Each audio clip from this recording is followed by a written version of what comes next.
hate the homies. What up, ladies and gentlemen? Rock Teasy for Sheezy. Welcome back to another episode of I Hate the Homies podcast. Man, it's your boy Grip, and I hate the homies. And it's your boy Super Dave. But guess what?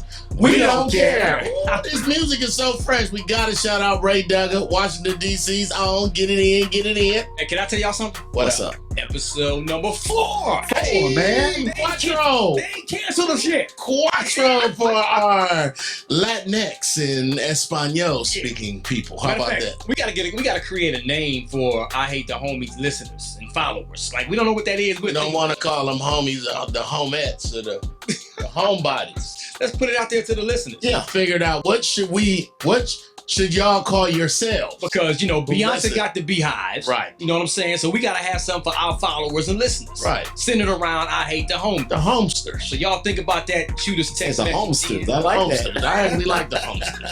We'll make a graph and see if the homesters beat one of y'all. But speaking of the homesters and people who listen to the show, last week, episode 3, we ended talking about relationships, and Super Dave went on to say that he is not going 50-50 with his wife. He's doing more 60-40 and sometimes 75-25. I don't know. But we have a viewer or a listener, Steve from Baltimore. What up? His question is for Super Dave. If I'm only giving 60% of me and my wife 40% of herself in our marriage, who am I giving a 40% leftover from to, and who getting a 60% left over from my wife?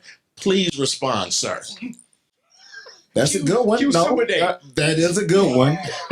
I'm not saying I'm getting 40% from my wife. All I'm saying, when it comes down to make a decision in the house, the man should still lead the household. My wife is still getting everything from me. I'm still getting everything from her. But somebody has to make decisions in the house, and it's gonna be me, brother. But every single time, even when I make the mistake. Does she have a voice at all? That's what I was gonna ask. It's a low voice. Oh. Once again, ladies and gentlemen, that is Super Dave's voice right there that you're hearing.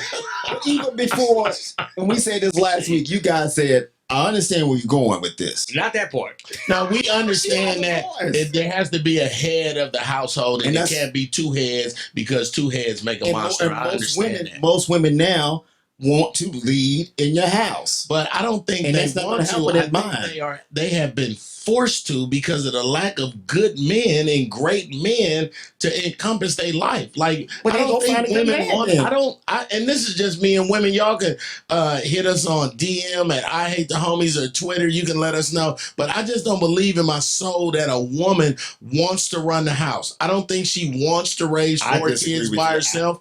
No, if you forced in a situation, you're going to have to do that. But I don't think no woman says, you know what? I'm about to run my house. I don't need no dude. I got all these kids, and I'm going to take care of it myself. I don't believe that. Now, hold on, Grip.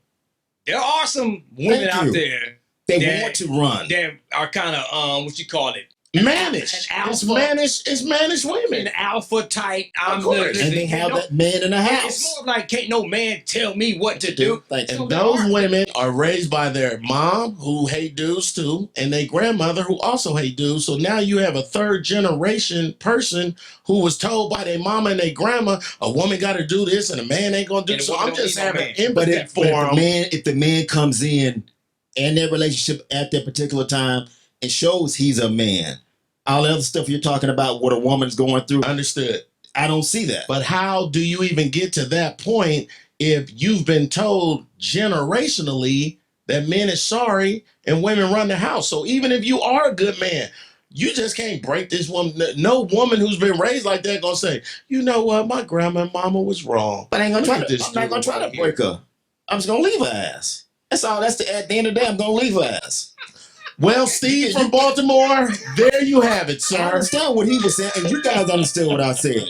I'm giving my wife everything of me. I understand. At the end of the day, I run my house. My wife asked me to ask you, is your wife happy? Of course, she's with me. Then guess what? What did I tell you guys in episode 2? What did she call me? She called me Super Dave. And my wife told me to ask you. Here we go. I mean, please don't hang around my husband. Right. I think my wife was asking me in a nice way, how many episodes are y'all doing? This guy. I'm trying to help you guys, and you guys don't want to listen. Oh, so do y'all run your household? Yes or no? Hey, you do. Yes. You do. But I run my household, but I need my wife's peace. That's my part. I'm not going to lie. I need my wife's peace. We have a hectic lifestyle, all three of us. Outside of this podcast, we do radio. You got a whole marching situations going on. I'm a comedian that really work on a weekend. I'm co-parenting. I need my wife's help for my peace. Come on, you understand me? I will bring in money. That's fine, but I actually need somebody to say, "Babe, stop thinking so much, babe. Relax, babe. Focus." You know what I'm saying? Like I need that. So I count that. I count that as my wife has peace. I think the one thing we need to do is bring her on the show one day. I tell you guys can bring all our wives. First of all, you don't think I have a wife. No, we don't want to do that because if she come on the show, she'll be looking like if your wife got Stockholm syndrome, homie, we definitely don't.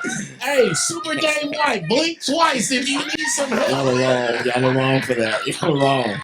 Hey, why that lady blinking so much on that podcast? Anyway, we want to thank you, Steve from Baltimore, man. You can always ask us questions. Here we go. Ask your question. She gonna look at Super Dave. And you know what? She better look at man. Moving. Let's talk about Nick Cannon, man. Who also tell women what to do in the same Super Dave-esque way. All right, so listen. Here's why I respect Nick Cannon.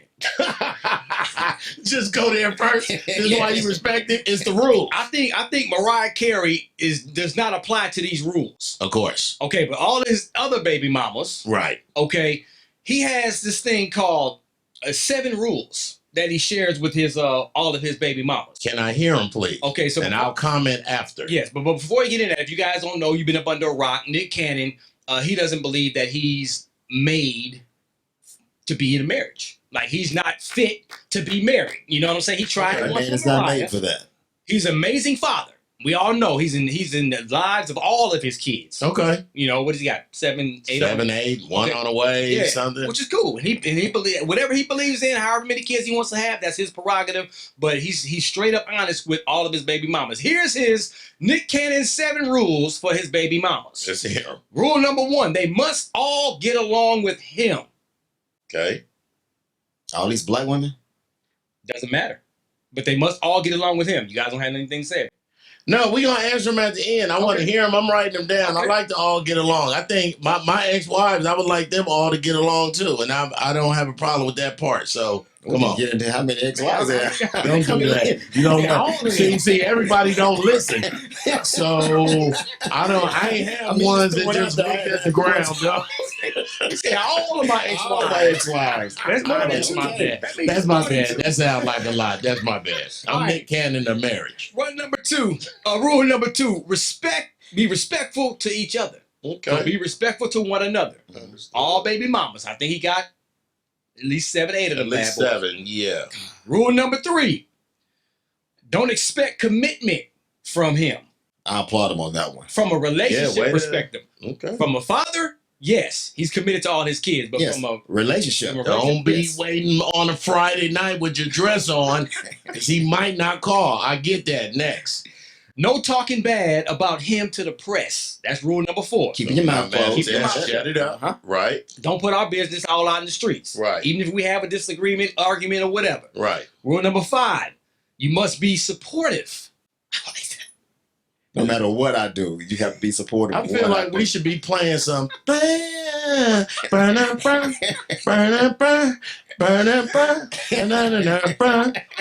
One more here. Let me give you some background. 2 more. Yeah, that's number 5. Rule number 6: must work around his schedule. Yeah. He's got a busy schedule now. That's power. That's power, man. That's power. That's power. Work around me.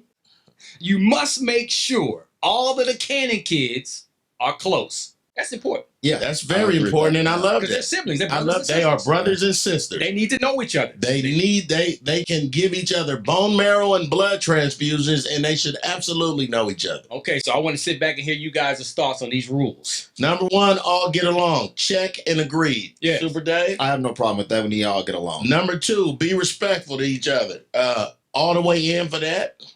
Number three, what is it? Commitment. The commitment to him. Let's stay No with this one. commitments. No, Don't expect Don't commitments. expect no And I commitments. agree with this one because even when you're in a relationship, you could be a boyfriend, girlfriend.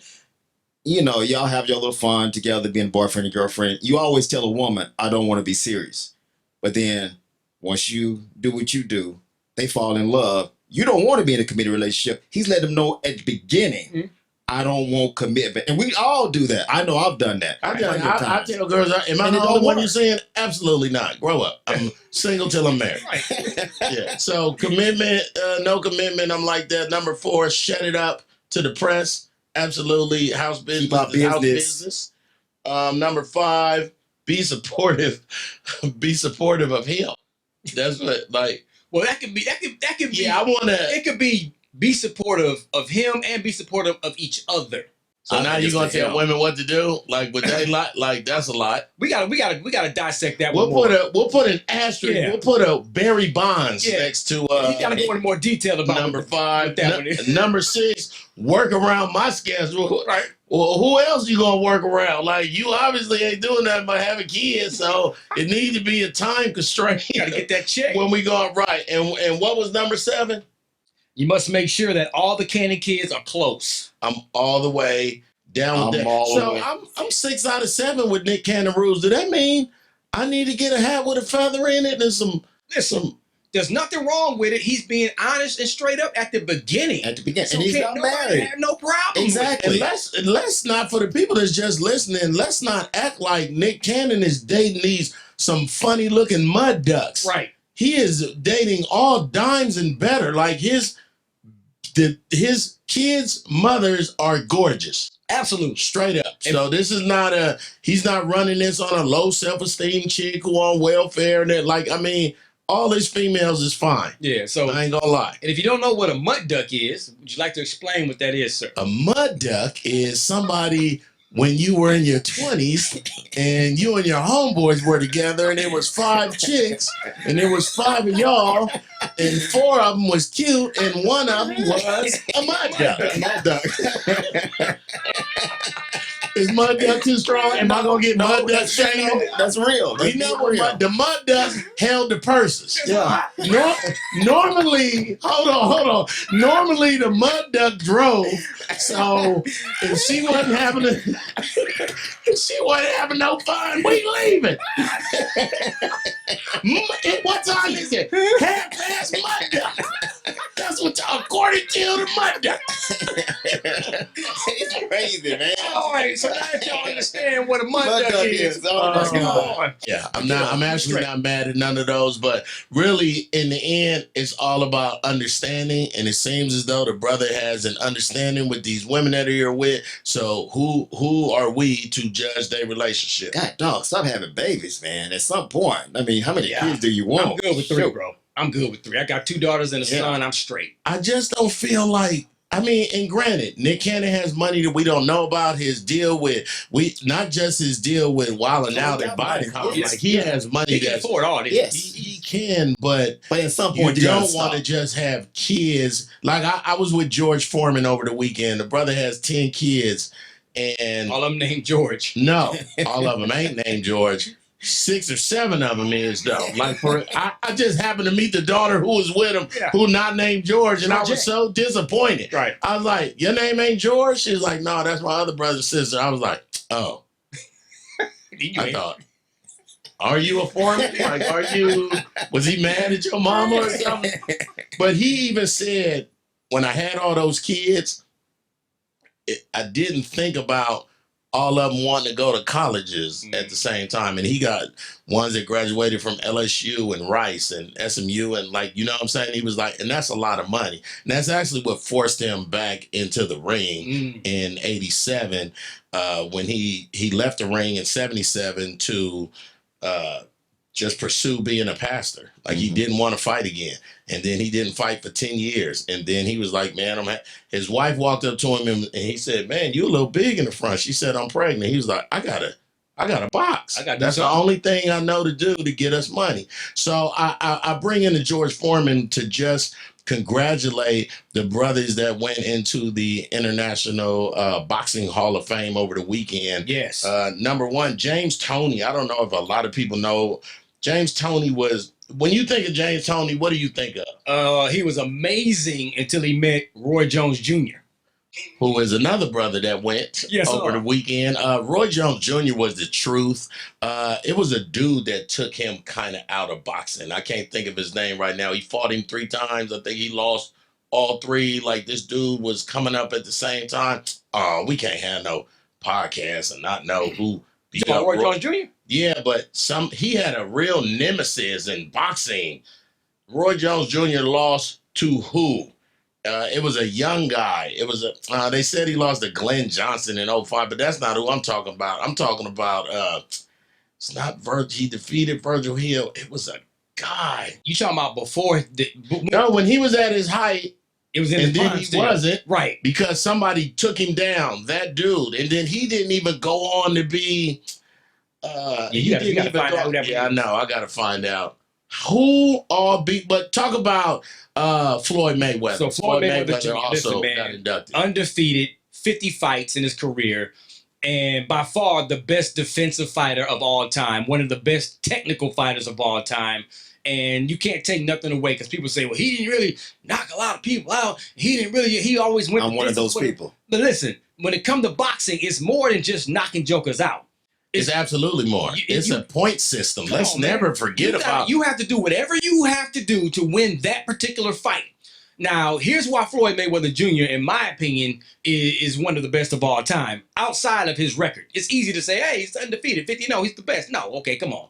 The greatest of all time is Muhammad Ali. Okay, then you put Mike Tyson in there, regardless. Fighters. Yeah. They were fighters. Yes. And Mayweather is a boxer.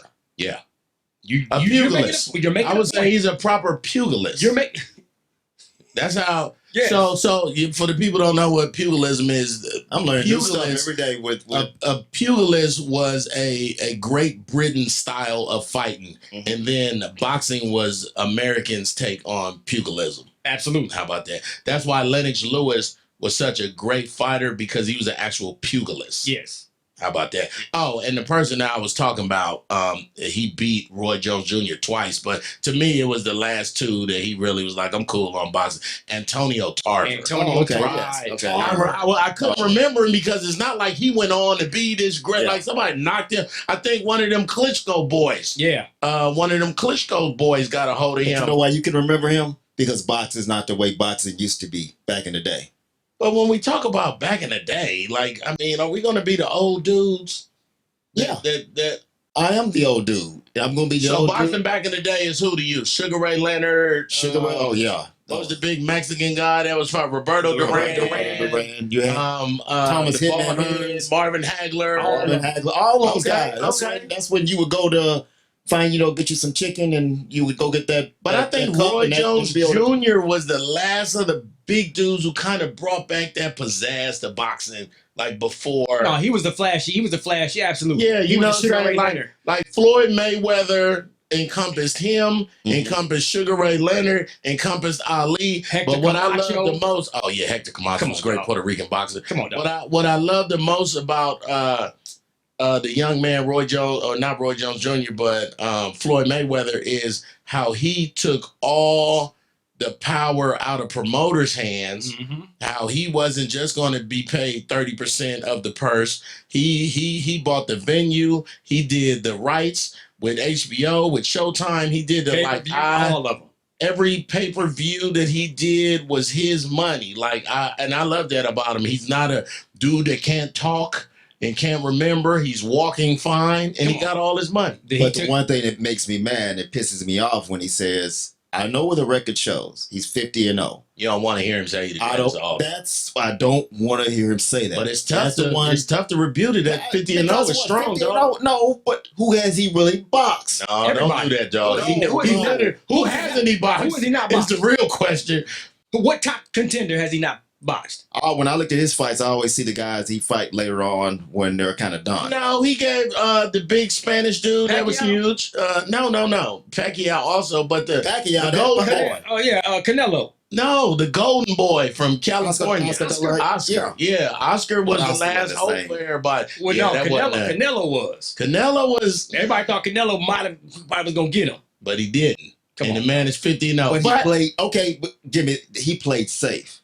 That's all I'm saying. That's called technical. That's called boxing, dog. It's a mental side of boxing, man. That's called winning, getting when I see Mike Tyson, that's boxing to me. Now, if you also see a whole monster at the same time that somebody got a leg, it's like a red-nosed pit bull. If a pit bull start running towards you, dog, you're not gonna figure out beautifully how you can get away from this pit bull, dog. You're gonna go through glass. Was it must-see TV? That was must-see TV. If you're going to pay for a pay-per-view, you was going to pay for Tyson. Man, listen. You're right. I wouldn't pay for Floyd Mayweather. I know what I would pay for. I did pay for that Floyd Mayweather and that UFC boy. I ain't going to lie. The Irishman. You wasted your money on that. Nah, I paid for that one too, dog. Yeah, look, I ain't going to. Conor McGregor. And that was kind of sweet. But enough of all the boxing rock team. I'm going to tell you what else I'll pay for. That doggone delicious quarter pounder with cheese, man. It's time for the McDonald's quarter pounder with cheese breakdown segment. That's right, man. I Hate the Homies podcast with yours truly, Rock Team, my man Griff, and of course, Super Dave, available wherever you get your podcast. Brought to you by our friends at McDonald's, featuring that hot and juicy double quarter pounder with cheese, made when you order it and worth pulling up for. NBA Finals is going down. Golden State Warriors, Boston Celtics. Have y'all changed y'all mind about what's going to happen? You know, I picked Golden State. I watched Boston be up by 16 or 17 in game 3, and I watched them lose that lead, but then I watched them finish winning that game by 14 or 15 points. I was like, that's the Celtics that the Warriors don't want. Agreed. Draymond got in foul trouble and Steph got hurt at the end. I know. And then the games he didn't foul out, he only had 2. Yeah. I know. But it was that game 4 in Boston where they were saying Steph Curry wasn't going to play or not. And then the dude came in, bust him in the mouth for 43. I just thought that was amazing basketball. And when the team is yours and you know you have to take that mantle on, dog, he did exactly what he was supposed to do. Steph is my guy. And this is the reason why I became a Golden State fan. I mean, you can say because of Splash Brothers, because of Klay Thompson. But Steph, what he's done so far in the NBA Finals, I mean, he put up 43 the other night, 31, 29, 34. This guy is your MVP. Even if they don't win this series, which I have them winning in 6, okay, I can see him as the MVP because if you look at Boston, who will you pick on Boston's side right now? Right, because right now I really love how Smart and Tatum is finally waking up a little bit. Yeah, but I tell you, he's been missing. Jaylen Brown been doing exactly what you need him to do. Jalen Cole, and can we not downplay Wiggins? Wiggins. Oh, yeah, come on, dog. Boards in game 4. You can't be mad at 16 points, 17 points a game for number somebody one pick. I mean, number 1 pick out of Canada. He didn't go to high school. He didn't go to college, but he from Canada. So to me, it ain't really the same. No offense to the Canadian listeners, but we don't really know. We ain't never heard no Canadian schools like, oh, y'all heard about that Canadian high school with all them ballers on it? Like and maybe y'all have them. It ain't got to the lower 48 yet. How about that? Listen, Boston not going to win this series, man. It is what it is. But I know who I like. If he can kind of keep his game up, Williams, big boy with the dreadlocks. But he's hurt. He's playing on a bum leg right now. Man, when that Joker, he's a dog in the paint. He's a beast on the inside. Okay, I give you that. There's really nothing Golden State can do. But why Golden State don't have a center? Why is Looney averaging 3 points a game and 5 rebounds? I don't understand that. That's where your strength. You can't run little fellas all game. Like they don't have no. The NBA is not set up right now to be where you have a lot of. I mean, I'm saying you got to have a 7'1", Kareem Abdul-Jabbar or Hakeem Olajuwon, but you got to have somebody that's gonna be a threat. Look at Capella from the Hawks. I liked him when he was in Houston. That boy was grabbing rebounds. You know what I'm saying? But they got their threat. Their threat is Steph Curry. Well, and it was most their biggest centers, threat. I know what you're saying about being center, but Okay. I'm saying the way he shoots from the outside, the way he played.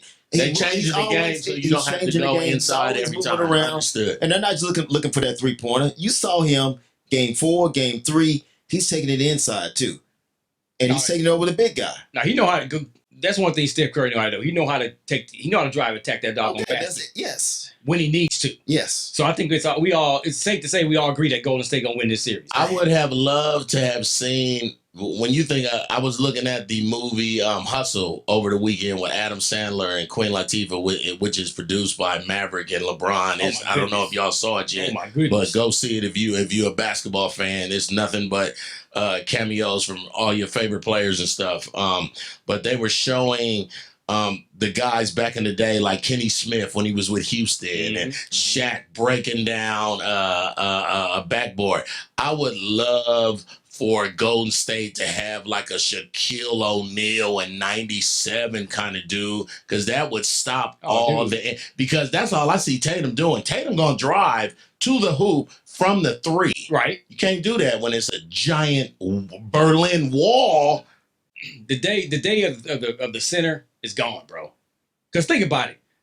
It's been gone for a minute. Porzingis, Right. 7'30", shooting three from halfway. Okay, yes, that's a weapon. Dirk Nowitzki. Yeah, okay, same it was way. a weapon to be a 7-footer and shoot threes. Great, nothing wrong with that. But get your butt in the paint to get rebounds and defend. But I like Joel Embiid to shoot a 3. Now, it'll be rare if he makes it, but he don't have no problem trying. He don't stay in the paint either. Bona fide centers. He has that mid-range shot. But if you want a bona fide center that's gonna put his back to the backboard and get you when you take it down low, when that shot is not going in, then you sweep it to the outside, and then you get him Steph Curry. Ain't nobody backing nobody down. That's what I mean. Like, I'm talking about the back down like basketball. Happening to power forward. Ain't no more bully basketball. Because Golden State has changed the game. Steph Curry has changed the game. Every team wants a 3-point shooter, a 3-point threat out there. They can shoot at any time and get you back in the game. But we also see that it's killing them in the inside, and that's where Marcus, that's where Smart and Jaylen Brown, that's where they live. Yes, sir. These dudes is doing layups from the, like, I'm like, where is the defense? Then I go, they ain't got no big dude. Come on. They need to eat one of them quarter pounder with cheese from McDonald's. That's what they need, dog. Going to them. How do you like your quarter pounder? Man, I like mine. It's like, as long as it's made fresh. I love it because they make it fresh, because when they give you the bag, it's steamed. And that lets you know that's a good signal that they just cooked it and prepared it. It hadn't been sitting under no heat lamp. That's what I love about it. Well, I ain't gonna lie, dog. Now, I'm no expert, but real burger experts know exactly what they're getting when they pull up to make that. You know you're not gonna get a sorry burger. You know you're about to get something special. Come on, dog. For your mouth. What? I'm looking forward to that. When you get that double quarter pounder with cheese, it's juicy. And you could just see the smoke coming out of there. It's almost like heaven. A taste of heaven. That's what you see when you think of heaven, dog. Smoke coming out of there. Well, my wife might put me somewhere else. Man. Man. On that note, get your drip, man. That's a fire as your drip when you order a double quarter pounder with cheese at McDonald's. Oh, and get a free medium fry and drink when you get your double quarter pounder with cheese in the McDonald's app. Extra napkins are on us. Make sure you know that fresh beef and participating U.S. McDonald's excludes Alaska, Hawaii, and U.S. territories, man. I'm excited about this game this week. This NBA Finals is probably going to be wrapped up shortly. Oh, yeah, man. But I would love to see it. I think it'll go 7. I would love for it to go 7 because the last game is in Golden State. Yeah, and if Boston really want it, they're going to have to dig deep. Golden State's going to win it. It's going to go 7 games. I think we all can agree on it, even though you said 6, right? I said 6, and Boston had their shot. When it was 2-1, you had a chance to put them away at 3-1, and you blew it. That's your golden shot of beating Golden State, and they couldn't do it. So let's shift to a topic that's bothering me personally. You know what I'm saying? Come on. And but we got to talk about it. The Deshaun Watson, quarterback of the Cleveland Browns, former quarterback of the Houston Texans, and again, you know, he was traded to Cleveland for 3 first-round draft picks, 2 additional picks. Watson will receive a guaranteed $230 million I love that. over 5 years. Guaranteed. All right, the most guaranteed money in league history. Now, It first started at 22 women that accused him. These were massage therapists, accused him of assault, civil lawsuits that he has going on right now, doing things that was inappropriate. For some background information first, let me tell you guys that Deshaun Watson, living in Atlanta 22 years, was a special quarterback who could have went to any college in the country. Not only was he a special quarterback athletically, but the dude is brilliant. I'm not just saying this. He is rocket scientist smart. Like, he could have went to Georgia Tech. He went to Clemson, got a championship with Clemson, beat Alabama, and then went to Houston. Changed the atmosphere of the Houston Texans. You know what I'm saying? Really changed it. Like, Houston hadn't been fresh for a minute, so it was cool to see this brother back there doing his thing. But the way Houston did him, I hated how that happened. But now that we're finding out more against, first they were saying 22 women came at Deshaun Watson, and now they're saying he actually went to 66 massage therapists. Allegedly. No, he went to 66 of them. He had 66 appointments scheduled total. Right. And that number 22 women is up to 26 now. Oh, if I'm not mistaken. Because 2 more came out, and then another 2 came out. Let me just say... Maybe it's up to 24 with the 66 appointments. Let me just say this to all massage therapists out there. If a brother comes in and says he plays for Cleveland or he used to play for Houston and he might have went to school in Clemson, just tell him you booked for that day, dog. Like, ain't no more massages for the day, bro. And I think we'll learn more about the Deshaun Watson case when we find out what the NFL is going to do with him around August. Fine. But then why didn't Cleveland, and they say they did, why did you do your homework? When you sign a guy to that kind of money, you better have every single T, everything. So maybe they're wrong. Because they gave that man guaranteed $230 million. So this is not a maybe or if. Well, it was thrown out of court pretty much. Because they were saying they didn't have enough evidence. That's fine. Right. So Cleveland thought, he's free and clear now. Right. So let's sign him. And then the other 2 women came up. And now it's like, wait a minute. These women are going to make sure he does not play one down in the NFL. Baker Mayfield, get your butt to camp right now. Right. Baker Mayfield apologized to the city of Cleveland. Tell the 216 you sorry, dog, because you are the starter. Hey, you don't even know. He's trying to hold out because he was mad because they brought in Deshaun Watson. It's hard, especially when you gave a guy $230 million with the background. Yes. Don't worry about the other people money. Baker Mayfield, go to the gym right now. You will be the Instagram video, dog. Just apologize. Tell them people from Cleveland that you back in the game. Like, Cleveland loves you hard when they do, but when they don't, whoa! Last thing we're going to discuss before we get up out of here, man. Let's end it on a high. Our girl, Sha'Carri Richardson. Now, what happened? You told me something good. Tell them who Sha'Carri is. Sha'Carri Richardson is one of the fastest women in the USA. Is she? She's in the USA. She used to be. In the USA, okay. She used to be. And she came out blasting, went to Carter High School in Dallas, Texas, man. Then she went to LSU. That is me. You went to Carter? Of course. Oh, nice. She went to LSU where she was the NCAA champion. Yeah. Then freshman year. She turned pro, and she's like the next coming of FloJo. That's what everybody's saying. Absolutely. She got the look. She's real fashionable. She got to Nike the Olympic gave her endorsement. Everybody ran correct me if I'm wrong, but I think she ran like a 10.74 at the Olympic trials. Something ignorant that Michelle Obama was even saying. Come on, man. Yeah. FloJo's record is 10.49, so she's like getting close to that bad boy. Then she gets to the next round, and then she gets caught with smoking marijuana. Right. All right. She fails a drug test. Marijuana's in her system, and they ban her for 30 days. But them 30 just happened to be in tandem with when the Olympics started. Exactly. So she couldn't run in the Olympics. Right. Okay. They could have put her on a 4x100 relay. I remember, but that would have been unfair to the other players who didn't do drugs. Absolutely. So they stopped her from doing that as well. So Olympics happened.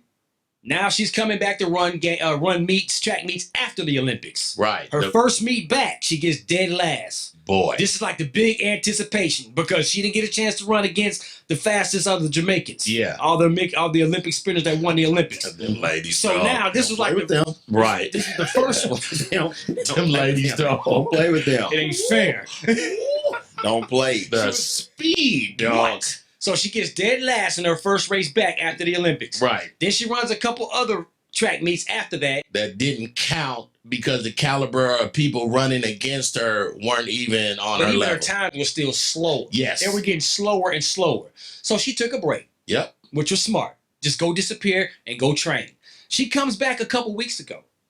Not only does she race in the fast against the fastest woman on earth, that girl was moving. Elaine Thompson-Herah out of Jamaica. Oh, God. Champion. Oh, my goodness. But she finishes second to her. Mm-hmm. Oh, good. Okay, in the 100 meters. Oh, good. She finishes second. And then over the weekend, she ran in the New York Grand Prix, won the 200 meters, first place, and finished second in the 100 meters. Good. So she's on her way back. I like it. She's on. And she's young, dog, so she can still go to the Olympics in 3 or 4 years. It's a great story. Absolutely. But the one thing she has to learn to be humble and stay off of social media. Absolutely. Because those two things. It killed her. It killed her. It killed her. It killed her because she couldn't run. When she was talking, I don't care what y'all say. Exactly. These girls, and doing the hand thing with the nails and stuff. People don't want to see that right now. Just we want to hear. We were supposed to see her doing is running. Made a mistake. Take a step back. Yeah. Be low key and then come back swinging. She didn't do that. She was in the news too much, and that's the one thing that hurt her to me. Now she's back, and I'm hoping she stay off of social media and stay away from that stuff. Absolutely. I like that story, man. Good. Yes, okay. So I'm rooting for Shakira. I am too this time, but I want her to have a better team. That's it. You're talking about her personal entourage. I'm talking about the people that's around her that's saying, "Girl, tweet right now that ain't nobody faster than you." Yeah. Like you, I want all of them to not be nowhere around her. Absolutely, and hopefully that's what's happening now. Because even in her post-race interviews, she's got a humble approach. Good. She's answering the questions that's being asked, and she ain't going beyond that. Good. That makes sense. I like that. I'm down with that. Good. She's representing Carter. We're all humble at Carter, even me. See, why do we get here every episode? Can y'all just cue the music? Like, I don't know. We can't every time. We was ending on such a See, that's the problem. We ended so high. Don't do anything with the hype thing. We ended so high, and the little fella came back. Napoleon. We just gonna call him Napoleon from now on. Stick your hand inside your shirt, dog. Episode 4 coming to a close, man. Go tell a friend and tell a friend, man. Let me tell you something, man. You need to download this bad boy. You need to subscribe to this bad boy. You need to hit that little bitty bell that's next to it. It's an alert. So every time we drop a new episode, you immediately get that alert to your cell phone, to your iPad. If you got a beeper still, Griff. Listen. There's nothing wrong with a pager, dog. Two-way pager still. If you got a burning phone, I don't the homie phone. And we thank our phenomenal sponsor and partner, McDonald's, man, for supporting the podcast. That's right. I'm Rock Teasy for Sheezy. It's your boy Griff, and I hate the homies. And it's your boy Super Dave. But guess what? We don't care. See y'all next episode. Deuces. Ray Duggar.